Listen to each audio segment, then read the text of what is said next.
Good day po sa inyong lahat. Kumusta na po kayo? Today is April 19, 2026. At ang topic po natin for today ay tungkol sa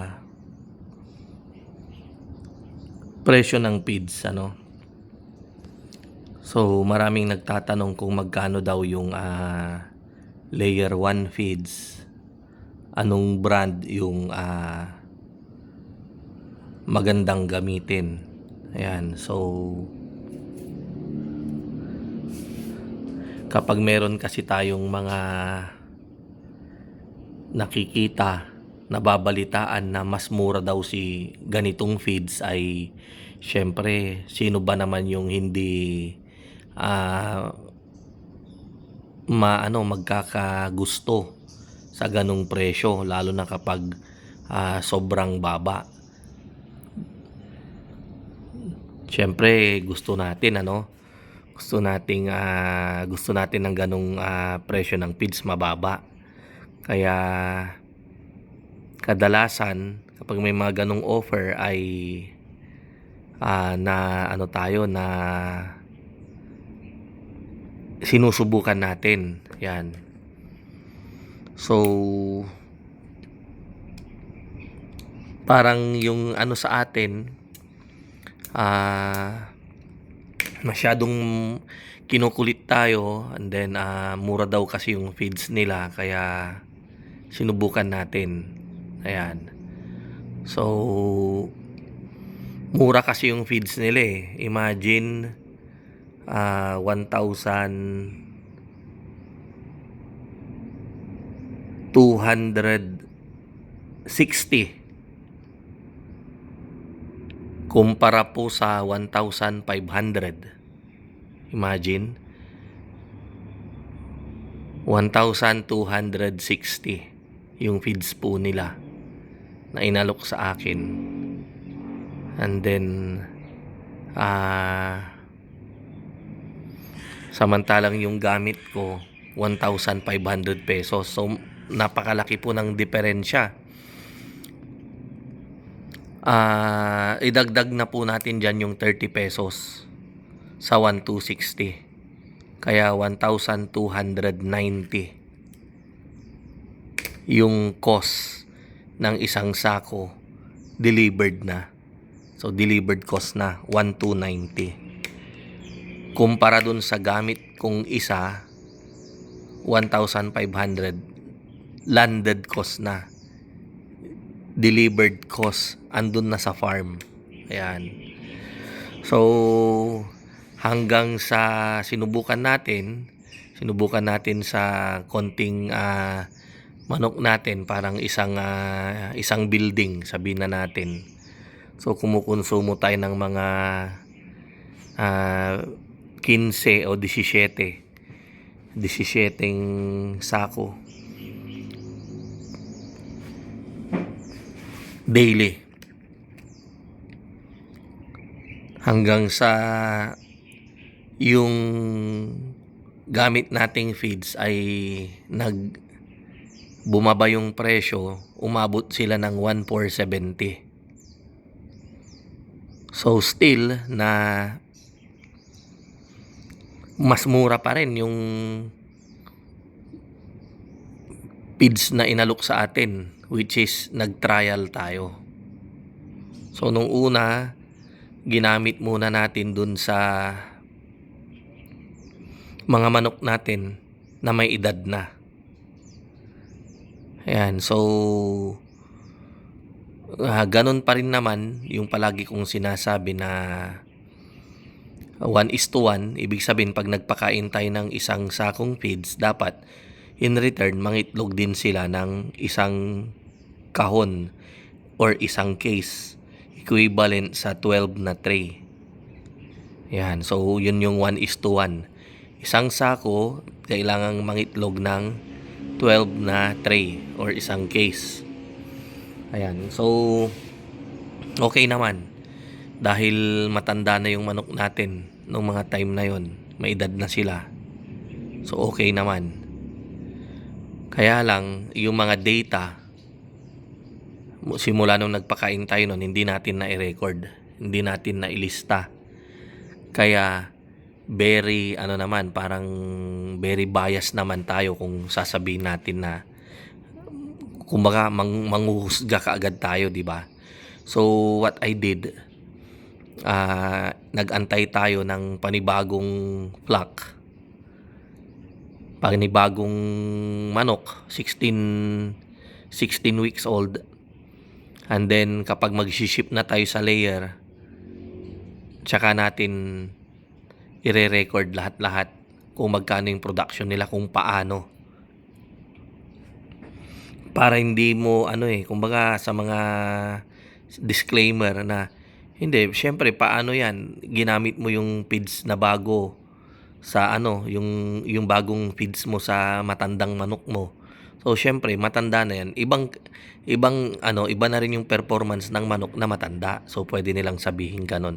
So this time ang ginawa natin, ginamit naman natin siya sa batang manok, sa mangingitlog pa lang na manok. Ayan, so ginamit natin. So eto na nga, sa madaling salita, syempre mura, di ba? Magkano yung matitipid natin? 1,470 minus 1,290. So 280 yung masisave natin, 280 pesos per sako. Ngayon kung nagpapakain ako ng 10 sako, yung matitipid ko na lang, malaki na, 2,800 daily. Kung 20 na sako, di 5,600 pesos daily yung matitipid natin, di ba? Yan. What if gumagamit tayo ng 100 na sako? Parang yung sa kaibigan ko, 120 sako yung kanyang ginagamit. Yan. So sa 100 sako na lang, 28,000 po yun daily. Ang laking pera po nun. Ang laking pera na matitipid. Ayan. So ganun lang po yun yung pag-compute. So yung eto na, akala ko ang laki ng natitipid ko doon sa cost ng feeds. Kasi nga sabihin na natin, parang sa ngayon ang pinapakain ko sa mga manok ko ay nasa 32 to 35 na sako. Ayan, sabihin na natin 35 kasi doon na rin ang punta nun. Tumatakaw na kasi yung mga baguhan nating mga manok. So sa 35 na sako, so 35 na sako, i-multiply natin siya sa 280 pesos. So more than 10,000 po yan daily yung masisave natin. Ayan. Kaya lang, bakit? Anong nangyari? Ayan. Ito na po kung i-analyze natin. Yung murang feeds, yung peak ng manok ko ay hanggang 91.5% lang po. 91.5% yung murang feeds. 91.5%. Uulit-ulitin ko, pinaka-peak production niya sa mga manok ko, 91.5%. Samantalang yung dating ginagamit nating feeds at nakagisnan nyo na ginagamit ko simula nung tayo ay nag-vlog, ay nasa 96% ang kanyang peak production. Sa iba pa nga, nagna-97, nagna-98% daw. Pero syempre, yung mga ganyan, ang alaga kasi nila konti lang, manageable. Ayan. Although, nung isang araw, si Sir Bim Lagman, nag-chat siya sa akin, ipopost ko po yung aming conversation, nagna-99% daw po siya.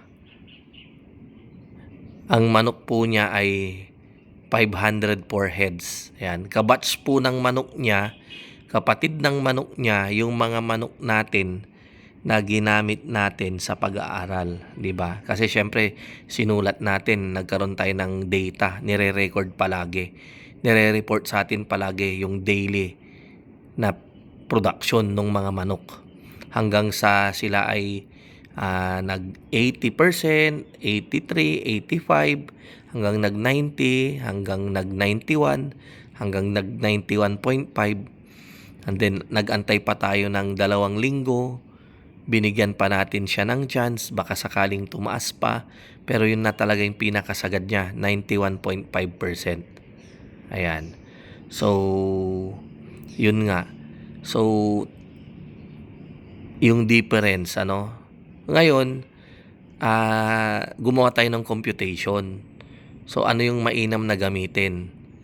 San ba talaga tayo kikita? Doon sa murang feeds na 91.5% lang, o dito sa dating ano natin ginagamit na 1,470 ang isang sako?